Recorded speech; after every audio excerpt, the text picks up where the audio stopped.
Captain Jake Morrison stood on the bridge of the Coalition flagship UCS, Defiance, and watched another star system fall to the enemy.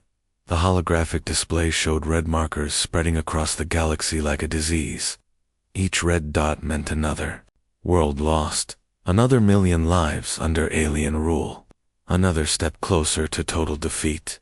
The Vex Dominion had been winning this war for 3 long years. Their ships moved through space like silver ghosts, striking fast and disappearing before Coalition forces could respond. Their weapons cut through the strongest shields like paper. Their technology was so advanced that human scientists could barely understand how it worked. Admiral Lisa Stone walked up beside Morrison and shook her head. Her face looked tired and old, though she was only 45. The war had aged everyone who fought in it. The Kepler colonies are gone, she said quietly. All 12 worlds. The Vex took them in less than a week. Morrison felt his stomach drop. The Kepler colonies had been home to nearly 50 million people. They were some of the oldest human settlements outside of Earth's solar system. Now they were under alien control, and nobody knew what the Vex did to captured humans. What about the defense fleet? Morrison asked. Destroyed, Stone replied. Admiral Carter tried to make a stand at Kepler Prime. His entire battle group was wiped out in 6 hours. We lost 18 ships and gained nothing. The bridge crew worked quietly around them, but Morrison could feel the fear in the air. Everyone knew the Coalition was losing badly. The Vex had better ships, better weapons, and better tactics. They seemed to know exactly how to fight against human technology. A communications officer turned in his chair. Admiral, we're getting reports from the Proxima Centauri mining stations. Vex forces have appeared in orbit. The stations are requesting immediate evacuation. Stone closed her eyes for a moment. Proxima Centauri provided rare metals that kept the Coalition fleet running. Without those resources, they would run out of parts for their ships within months. Send everything we have in that sector, Stone ordered. Every ship, every fighter, everything. Ma'am, that's only 4 cruisers and 2 destroyers, the officer replied. I know, Stone said. Do it anyway. Morrison watched the tactical display as 6 small dots moved toward Proxima Centauri. The Vex had sent 30 ships to take the mining stations. It would not be a fair fight. It would not even be close. The communication system crackled with voices from across Coalition space. Ship captains reporting Vex attacks, colony governors asking for help that would never come, and soldiers sending their final messages home. The enemy was everywhere at once, and the Coalition could not be everywhere to stop them. On the remote frontier world of Haven Prime, Commander Alex Turner was facing his own nightmare. His planetary defense grid was failing as Vex dreadnoughts hammered it from orbit. The massive alien ships floated in space like metal mountains, their weapons turning Haven Prime's cities into burning ruins. Turner stood in the command center and watched his world die. The defense towers that had protected Haven Prime for 50 years were being destroyed one by one. Each explosion on the tactical screen meant another 1,000 people without protection from Vex bombardment. Sir, the last civilian transports are lifting off, reported Lieutenant Collins. That's everyone. We could evacuate. Turner nodded. They had saved 2 million people, but 4 million more were still on the planet. There was no more time and no more ships. The Vex would be landing ground forces within hours. What's the status of our fleet? Turner asked. The cruiser Hampton is gone, Collins replied. The destroyer Knox is heavily damaged and falling back. We have 3 frigates left, but they won't last long against those dreadnoughts. Turner looked at the tactical display and made a decision that would haunt him forever. Order all remaining ships to retreat. Send them toward Alpha Centauri. Collins stared at him. Sir, that means abandoning the planet. The planet is already lost, Turner said quietly. At least this way some of our people might survive to fight another day. As the last Coalition ships jumped away from Haven Prime, Turner sent a message. on an old emergency frequency that had not been used in decades. It was aimed toward Sol, toward the one place in the galaxy that had stayed out of the war. "Earth, if you're listening, we need help," Turner said into the microphone. "The enemy is winning, and we're running out of options. We've lost the Kepler colonies. We're about to lose Proxima Centauri, and Haven Prime is falling as I speak. The Vex are too strong for us. Their technology is beyond anything we can fight. If you have anything that can help, now would be a good time to use it." The message traveled through space at the speed of light, carrying with it the desperate hope of a dying alliance. Turner did not know if anyone on Earth would even receive it. Earth had been silent for so long that many people wondered if anyone still lived there, back on the UCS Defiance. Admiral Stone received reports of Haven Prime's fall within hours. Another world lost, another fleet destroyed, another step toward the end of everything humans had built among the stars. "How many systems have we lost this month?" Stone asked Morrison. Morrison checked his datapad. 17 confirmed. 3 more under attack. "At this rate, the Vex will reach the core worlds within 6 months. Stone walked to the main view screen and stared out at the stars. Somewhere out there, alien ships were hunting human vessels. Somewhere out there, people were dying because she could not protect them. "Send a message to all coalition commanders," Stone ordered. "Tell them to fall back to defensive positions around Earth's solar system. If we're going to make our last stand, it might as well be where it all began." Morrison began typing the orders, but he wondered if there would be anyone left to receive them. The enemy was winning, and Earth remained silent. Admiral Lisa Stone had given up hope of hearing from Earth when the message finally came. She was reviewing casualty reports from the latest Vex attacks when the communication officer called out across the bridge of the UCS Defiance. "Admiral, we're receiving a transmission on the old Sol frequency," the officer said with surprise in his voice. "It's from Earth Defense Command." Stone dropped her datapad and hurried to the communication station. Nobody had heard from Earth in over 40 years. The planet had gone silent after the first wave of human expansion into the galaxy, leaving their colonies to fend for themselves. The voice that came through the speakers was calm and professional. "This is General Chris Baker of Earth Defense Command, responding to Coalition distress signals. We have received your requests for assistance. Reinforcements are coming. Hold your positions and prepare for joint operations." Stone stared at the speaker for a long moment. After 3 years of losing battles and watching worlds fall, someone was finally offering help. But she wondered what Earth could possibly send that would make a difference against Vex technology. "Earth Defense Command, this is Admiral Stone of the Terran Coalition," she replied. "We appreciate any assistance you can provide, but you need to understand what we're facing. The Vex have superior weapons, superior shields, and superior numbers. Our best ships barely scratch their hulls." There was a pause before General Baker responded. "Admiral, we understand the situation better than you might think.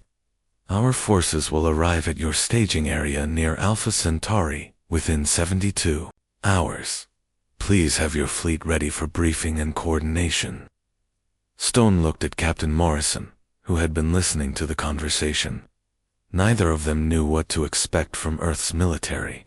For all they knew, the planet had been developing new weapons in secret, or maybe they had nothing useful to offer at all.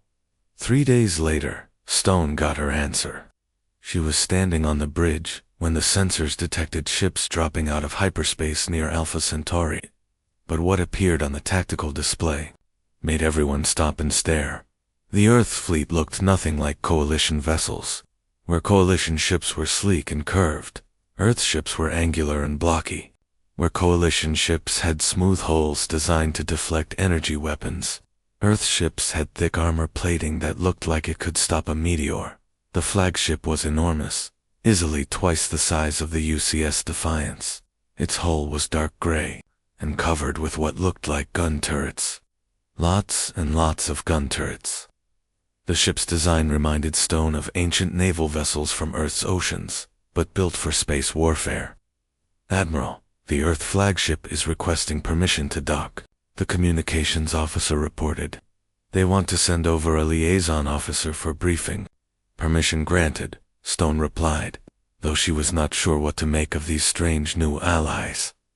An hour later, Lieutenant Colonel Amy Rodriguez stepped aboard the UCS Defiance, wearing a simple military uniform that looked almost primitive compared to Coalition gear. She was young, maybe 30 years old, with short brown hair and confident eyes that seemed to take in everything around her. Stone met Rodriguez in the main briefing room along with her senior officers. The Earth officer looked around at the high-tech displays and holographic equipment with what might have been amusement. "Colonel Rodriguez, welcome aboard," Stone said. "I have to admit, your ships are not what we expected from Earth." Rodriguez smiled. "We get that reaction a lot, Admiral. Earth has taken a different approach to military development than the rest of the galaxy." Captain Morrison leaned forward.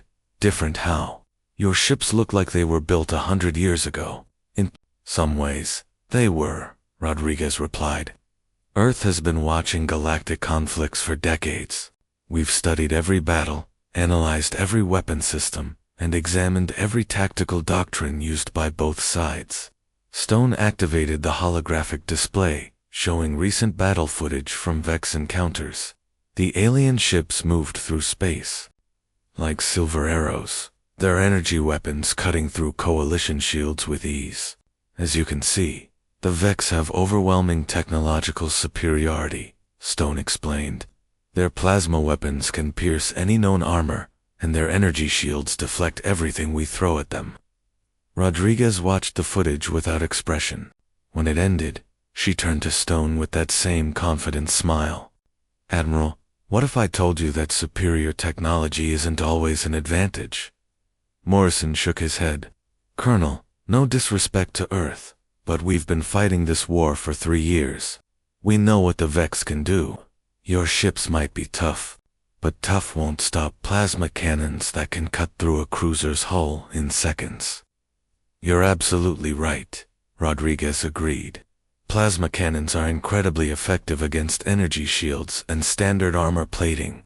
But what if you're not using energy shields or standard armor?" Stone frowned. "I don't understand." Rodriguez stood up and walked to the holographic display. She manipulated the controls to show technical specifications of Earth's ships. What, Stone saw made no sense at all. The Earth vessels had no energy shields.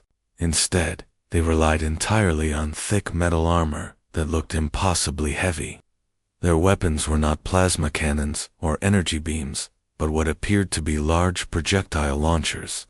The ships carried missiles, railguns, and something called kinetic bombardment systems.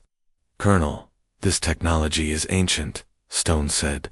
"Chemical explosives and metal projectiles went out of style centuries ago. Energy weapons are far more efficient." "Efficient against what?" Rodriguez asked. "Energy shields. Hull plating designed to dissipate heat. Electronic systems that can be disrupted by electromagnetic pulses." Stone began to see where this was going. The Vex defenses are all designed for energy weapons. "Exactly," Rodriguez said. "Their shields can stop any plasma bolt or energy beam ever invented. But they've never encountered a solid projectile moving at 10 kilometers per second." Morrison was still skeptical. "Even if your kinetic weapons can penetrate their shields, your ships are sitting ducks without energy protection. One Vex plasma cannon will turn your hull into molten metal." Rodriguez laughed. "Captain, have you ever tried to melt 3 meters of hardened steel with a plasma torch? It takes a very long time and a lot of energy. Our ships are designed to absorb massive amounts of damage and keep fighting." The briefing continued for 2 more hours as Rodriguez explained Earth's military philosophy, while the rest of the galaxy had focused on faster, lighter ships with powerful energy weapons. Earth had built slow, heavily armored vessels that could take enormous punishment while delivering kinetic strikes that no alien defense could stop. We call it the anvil approach, Rodriguez explained. Let the enemy hit us with everything they have while we line up our shots. Eventually, they'll run out of ammunition or power, and we'll still be here. Stone was beginning to understand, but she had one more concern. Colonel, even if your strategy works, how many ships does Earth have? The Vex can field hundreds of vessels in a single battle. Rodriguez's smile became wider. Admiral, Earth has been preparing for this war longer than you know. We have shipyards in the asteroid belt that have been working around the clock for 20 years. We have weapons factories on Mars producing ammunition faster than any fleet can use it, and we have something the Vex have never seen before. What's that? Stone asked. Humans who are really angry about what's been done to their people. Captain Ben Hayes had been waiting 3 years for this moment. He stood on the bridge of the Earth heavy cruiser USS Thunder and watched the tactical display show 3 coalition ships under heavy attack in the Vega asteroid field. The vessels were taking brutal punishment from Vex destroyers, their shields flickering as plasma bolts hammered their hulls. Captain, the coalition ship Meridian is requesting immediate assistance, reported Lieutenant Sarah Johnson from the weapons station. They've lost main power, and their shields are failing. Hayes nodded. This would be Earth's first real combat test against the Vex, and everyone in the fleet was watching. The aliens had destroyed every human force they had encountered so far. Today, that was going to change. All stations report ready for combat, Hayes announced over the ship's communication system. Remember your training. These aliens think they're fighting the same kind of humans they've been beating for 3 years. They're about to learn they're wrong. The Thunder moved through the asteroid field like a metal mountain, its thick hull scraping against floating rocks that would have damaged lighter coalition ships. The vessel was built for this kind of punishment. Every plate of armor, every structural beam, every weapon mount had been designed to keep fighting no matter what the enemy threw at it. The 3 Vex destroyers noticed the Earth ship immediately. The alien vessels were sleek silver crescents that moved through space with impossible grace. Their hulls seemed to shimmer with energy, and their weapons glowed with the cold light of contained plasma. Hayes watched as the lead Vex destroyer turned toward the Thunder and opened fire. Brilliant blue bolts of superheated plasma streaked across space, moving faster than human eyes could follow. The shots struck the Thunder's forward armor with tremendous force, creating explosions that lit up the entire asteroid field. Damage. Report, Hayes called out. Forward armor is scorched, but holding, reported the engineering officer. No penetration, no structural damage. The plasma dissipated on contact with the hull plating. Hayes smiled. Earth's engineers had spent decades studying Vex weapons through captured footage and wreckage analysis. They knew exactly how plasma behaved when it hit different materials. The Thunder's armor was specifically designed to absorb and dissipate. Energy weapons. The Vex destroyer fired again, this time with a sustained beam that painted the Thunder's hull with blue fire. The Earth ship's armor glowed red-hot under the assault, but it held. Metal that had been forged in the furnaces of Mars could withstand temperatures that would vaporize ordinary hull plating. Their weapons aren't penetrating our armor, Johnson reported with excitement in her voice. The plasma is just washing over us. Then let's show them what real weapons look like, Hayes replied. All guns, target the lead destroyer. Fire, when ready. The Thunder's main armament consisted of 12 railgun turrets, each one capable of launching solid projectiles at incredible velocity. The guns had been built in Earth's orbital factories using magnetic acceleration technology that turned simple metal slugs into devastating kinetic weapons. Johnson lined up her shot with the care of a sniper. The Vex destroyer was still firing plasma bolts at the Thunder, completely unaware that its energy shields were useless against what was coming. Firing main guns, Johnson announced. The thunder shook as all 12 railguns fired simultaneously. Solid tungsten projectiles, each one weighing 50 kilograms, streaked across space at 10 kilometers per second. The Vex destroyers, energy shields, designed to deflect plasma and energy beams, had no effect whatsoever against kinetic impact. The first projectile punched through the alien ship's hull like it was made of paper. The second and third shots followed microseconds later, tearing massive holes in the destroyer's structure. By the time all 12 rounds hit, the Vex vessel was breaking apart in a shower of metal and escaping atmosphere. Hayes watched the tactical display as the alien ship died. 3 years of Vex victories had come to an end in less than 30 seconds. The remaining 2 Vex destroyers seemed stunned by what had happened to their companion. They had never encountered weapons that their shields could not stop. Their tactical computers had no response programmed for kinetic weapons. Target the second destroyer, Hayes ordered. Same firing pattern. Johnson was already lining up the shot when the second Vex ship tried to retreat, but Earth weapons had longer range than the aliens expected. The railgun rounds crossed the distance in seconds, smashing through the destroyer's engine section and leaving it dead in space.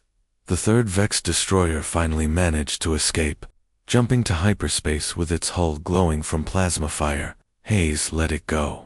Let it carry word back to the Vex High Command that humans had weapons the aliens could not defend against. Captain, the Coalition ships are requesting permission to come alongside, the communications officer reported. I think they want to thank us. Hayes nodded. Tell them they're welcome, and patch me through to Admiral Stone. She needs to hear about this. 10 minutes later, Hayes was explaining the battle to Admiral Stone via long-range communication.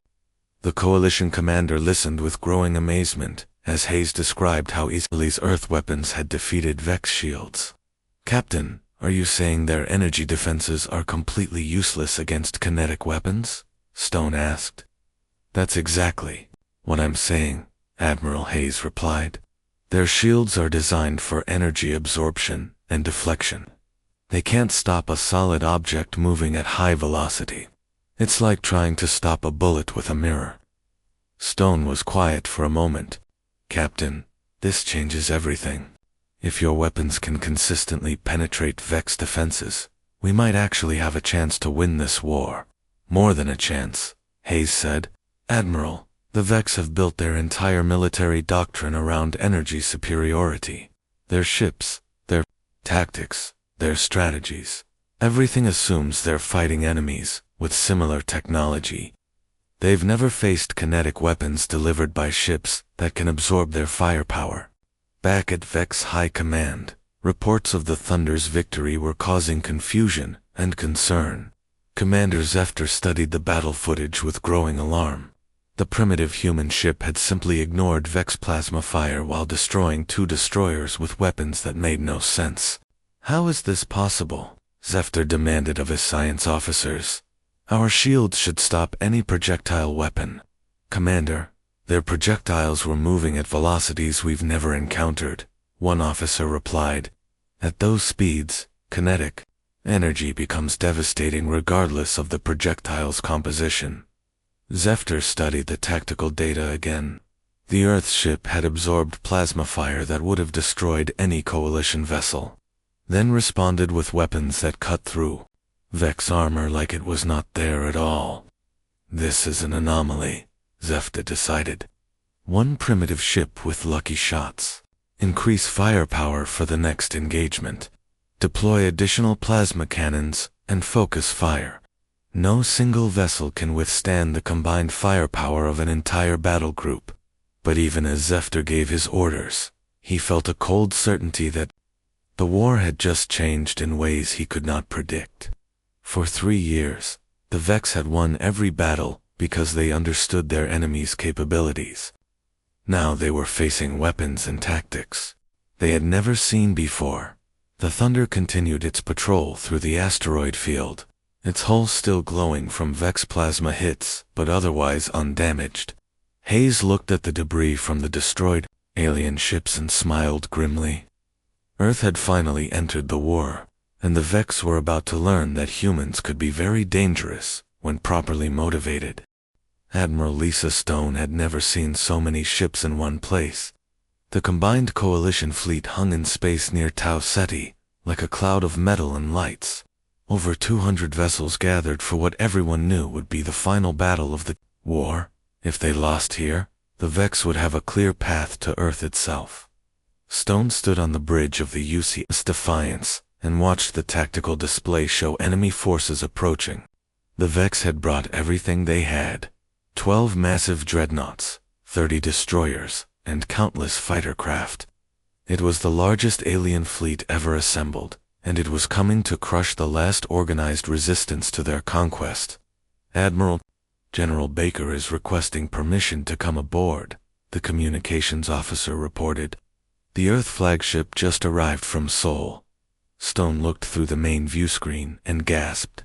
The UES Liberty was 3 times larger than any ship she had ever seen, a massive fortress of metal and weapons that looked like it could fight an entire fleet by itself.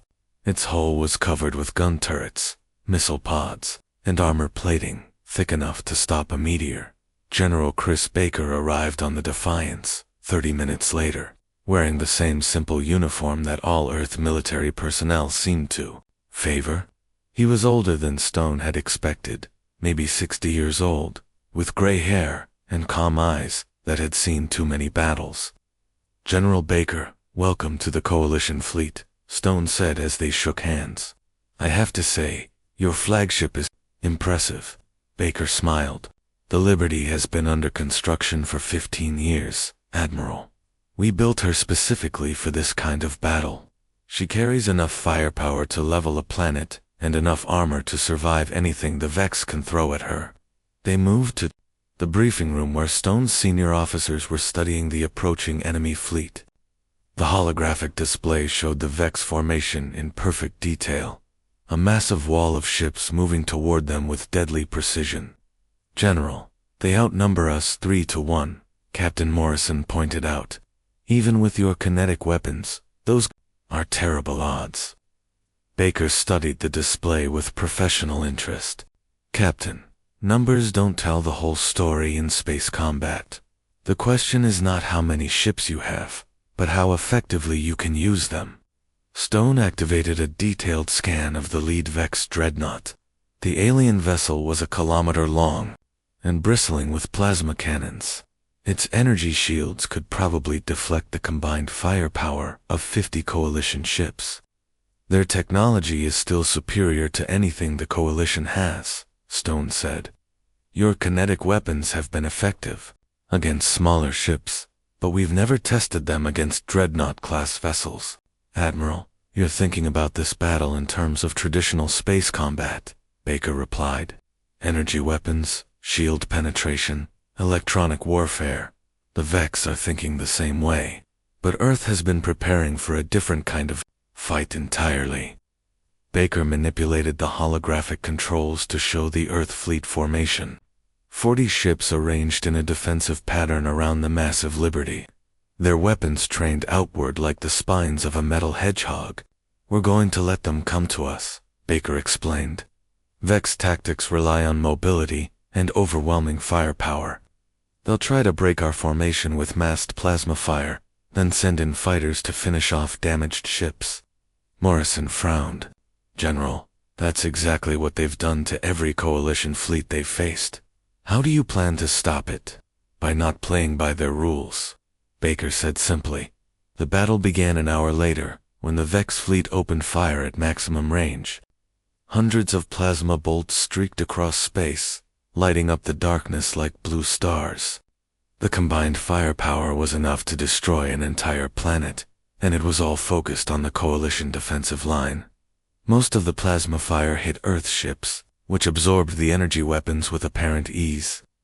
Stone watched in amazement as the UES Liberty took direct hits from 6 different dreadnoughts without even slowing down.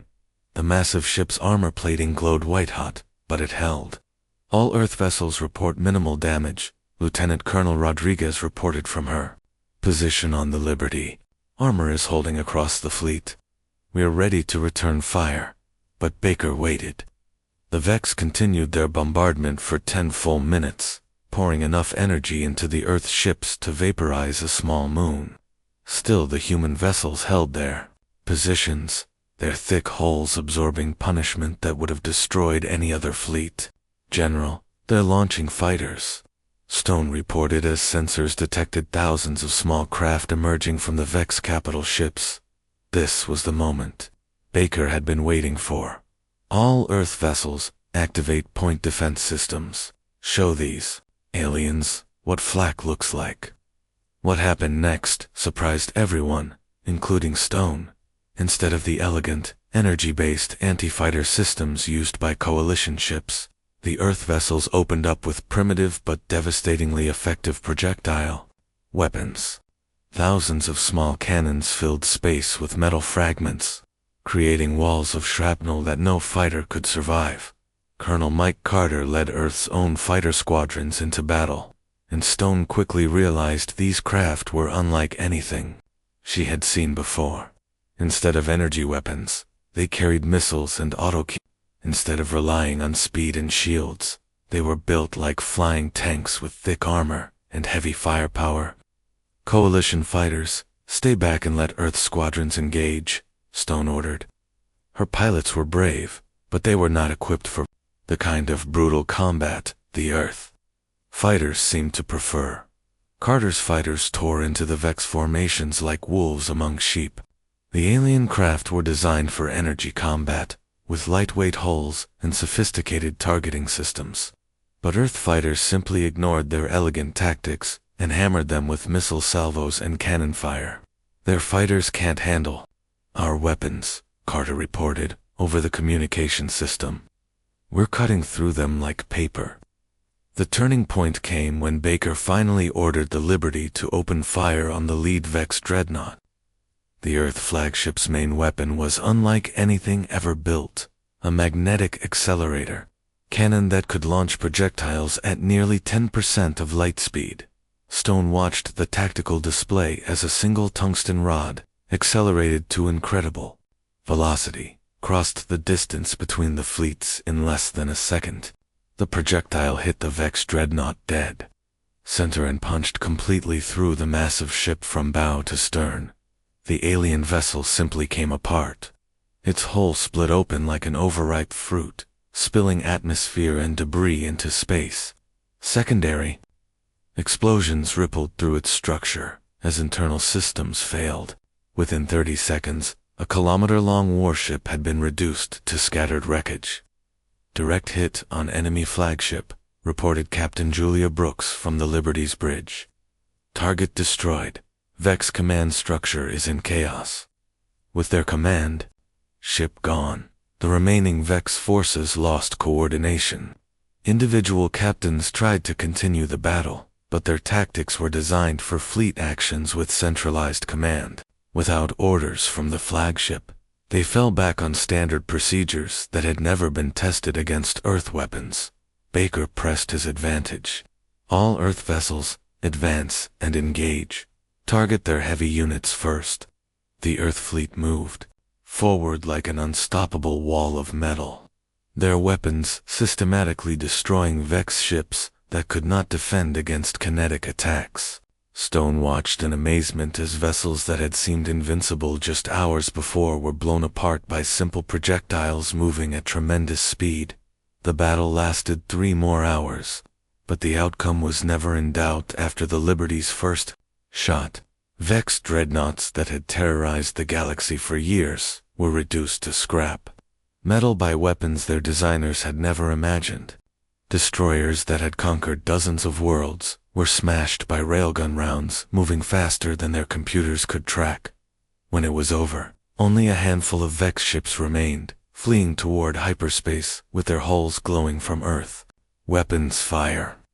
The alien fleet that had seemed unstoppable was nothing more than debris floating in space. Stone stood on her bridge and stared at the tactical display, showing green markers where red ones had been just hours before. For the first time in 3 years, Humans had won a major battle against the Vex. Not just won, but dominated completely. "General Baker, this is Admiral Stone," she said over the communication system. "I don't know how to thank you." Baker's voice came back calm and professional. "No thanks needed, Admiral. This is what Earth has been preparing for since the day the Vex started this war. Now let's go finish it." The Vex homeworld had never been attacked before, for thousands of years. The planet had been the center of an expanding empire that conquered other species with technological superiority and ruthless efficiency. Now it hung in space before the combined Earth and Coalition fleet, like a silver jewel waiting to be claimed. Admiral Lisa Stone stood beside General Chris Baker on the bridge of the UES Liberty and watched the tactical display show.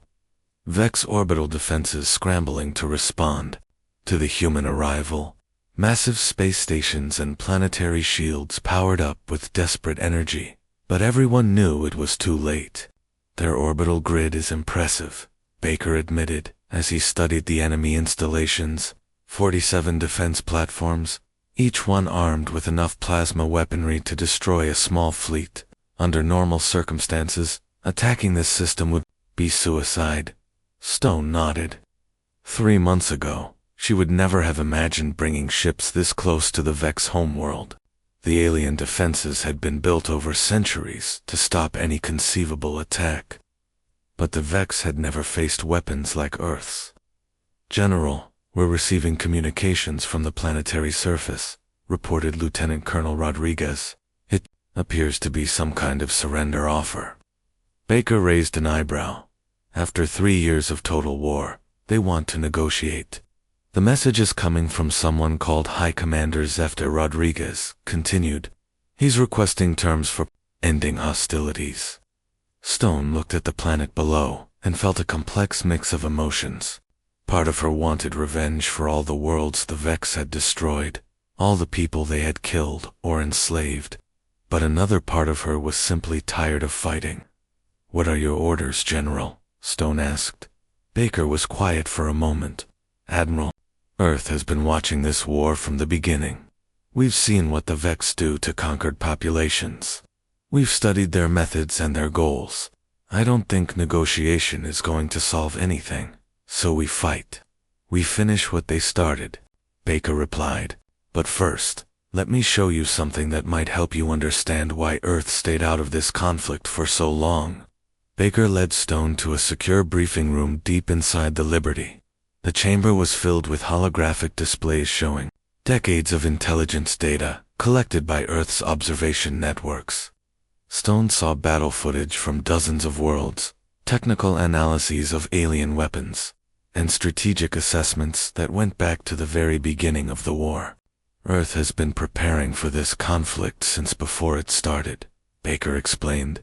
"We knew the Vex were expanding toward human space. We knew their technology was superior to anything the galaxy had developed, and we knew that eventually, someone would have to stop them." Stone studied the displays with growing understanding. "You let the rest of us fight first." "We learned from your battles," Baker admitted. "Every engagement, every defeat, every tactical innovation. Earth's entire military development program was based on analyzing Vex capabilities and finding ways to counter them." Baker activated a display showing Earth's hidden industrial capacity. Massive shipyards in the asteroid belt, weapons factories on Mars, training facilities scattered throughout the solar system. Earth had been secretly building the largest military force in human history. "Why kinetic weapons?" Stone asked. "Why not develop better energy shields or more powerful plasma cannons?" "Because that would have been fighting the Vex on their terms," Baker replied. "Energy weapons, electronic warfare, shield technology. They had centuries of experience with that kind of combat, but they had never encountered weapons that simply ignored their defenses." Stone began to understand the scope of Earth's strategy. "You deliberately chose primitive technology." "Primitive is the wrong word," Baker corrected. "We chose effective technology. Railguns might look simple, but accelerating a projectile to 10% of light speed requires incredibly advanced magnetic field manipulation. Our armor plating might look basic, but creating metal that can absorb plasma fire without failing requires materials science beyond anything the Vex have developed. A communication alert interrupted their conversation. The Vex orbital defenses were powering up for a final desperate attack. High Commander Zephyr had apparently decided that surrender was not an option after all. Baker and Stone returned to the bridge as the Liberty's crew prepared for the final engagement of the war. The Vex defense platforms opened fire with everything they had, filling space with more plasma energy than had ever been concentrated in one place before. The combined firepower was enough to sterilize an entire continent. All Earth vessels advanced to attack positions, Baker ordered calmly. Show them what happens when you bring energy weapons to a kinetic fight. Captain Hayes watched from the UES Thunder as 47 Vex defense platforms focused their fire on the approaching Earth fleet. The Liberty took the brunt of the assault, its massive hull glowing like a star under the concentrated plasma bombardment. But the flagship never slowed down. Their weapons are having no effect, reported Captain Julia Brooks from the Liberty's bridge. Armor is holding across all sections. We're ready to return fire. The Earth fleet's response was swift and devastating. Railgun rounds streaked across space at incredible velocity, each projectile carrying enough kinetic energy to crack a moon. The Vex platforms, designed to deflect energy weapons, offered no protection against solid tungsten moving at relativistic speeds. Stone watched in fascination as defense stations that had protected the Vex homeworld for centuries were blown apart like toys. Each railgun hit created explosions that could be seen from the planet's surface. Within an hour, the entire orbital defense grid was nothing but expanding clouds of debris. Planetary shields are down, Rodriguez reported. We have clear approach vectors to the surface. But Baker held his fire. Instead, he opened a communication channel to the planet below. High Commander Zephyr, this is General Baker of Earth Defense Command. Your orbital defenses are destroyed. Your fleet is scattered. Your empire is finished. I'm offering you one final chance to surrender. The response came quickly, filled with alien anger and desperation. Human Commander, you do not understand what you have done. The Vex Dominion has ruled this galaxy for 1,000 years. We will not yield to primitive species with crude weapons. Baker's expression hardened. Commander, your people started this war. You destroyed human colonies, enslaved human populations, and killed millions of innocent people. Earth is going to finish it. Stone watched as the UES Liberty moved into bombardment position above the Vex capital city. The massive ship's main weapon charged up with electrical energy that made the surrounding space shimmer. Below, millions of Vex civilians looked up at the human fleet with what must have been the same terror humans had felt when alien ships appeared over their worlds. General, there are civilians down there, Stone said quietly. Baker nodded. Admiral, Earth has studied Vex society for decades. They don't have civilians the way humans do. Every adult Vex is a warrior. Every city is a military installation. Every factory produces weapons for their conquest machine. This isn't a peaceful species that was forced into war. This is a culture built entirely around dominating other races. The communication channel crackled with Zephyr's voice again. Human fleet, we will surrender. We accept your terms for ending hostilities. What terms? Baker replied. You had 3 years to surrender. You chose to fight to the last ship. Instead, now you'll face the consequences. But Baker didn't fire on the planet.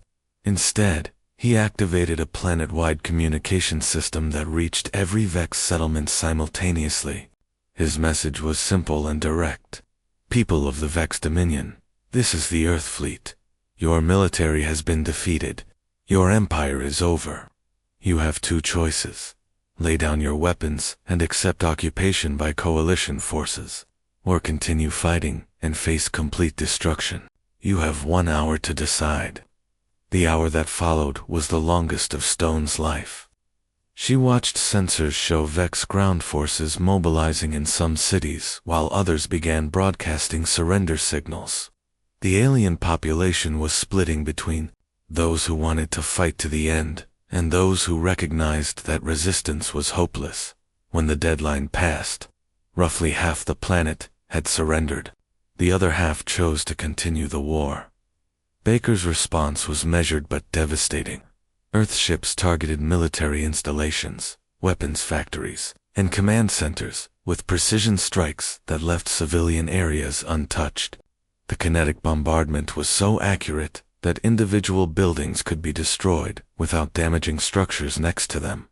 Captain Morrison, who had joined the final assault, watched from the coalition ship Meridian as Earth forces systematically dismantled Vex military capacity. "I've never seen anything like this," he reported to Stone.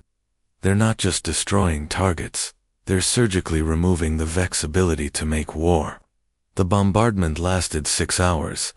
When it ended, every military installation on the planet was rubble. But hospitals, schools, and residential areas remained intact. The message was clear: Earth could have destroyed the entire planet, but chose not to.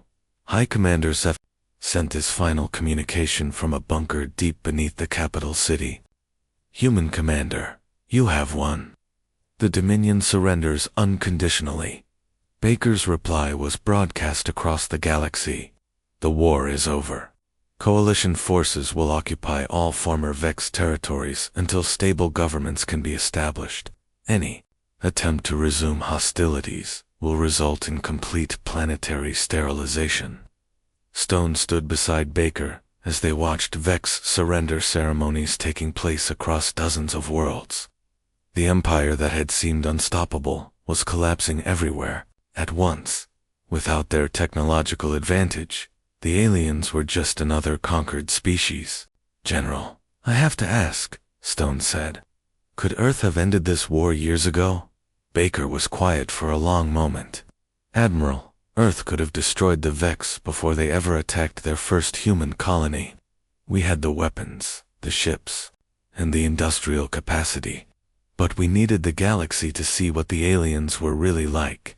We needed everyone to understand that this wasn't a war between equals, but a fight between predators and their intended victims." Stone understood. If Earth had simply crushed the Vex from the beginning, other species might have seen humans as the new galactic threat. But by letting the aliens show their true nature first, Earth had positioned itself as a liberator rather than a conqueror. "What happens now?"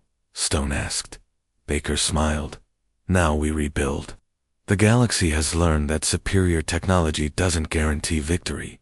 Sometimes the old ways are the best ways. Sometimes being primitive is exactly what you need to win." Captain Hayes of the Thunder sent a message to Earth Defense. Command that would become famous throughout human space. Mission accomplished. The enemy thought we were primitive. They were right, and that's exactly why we won.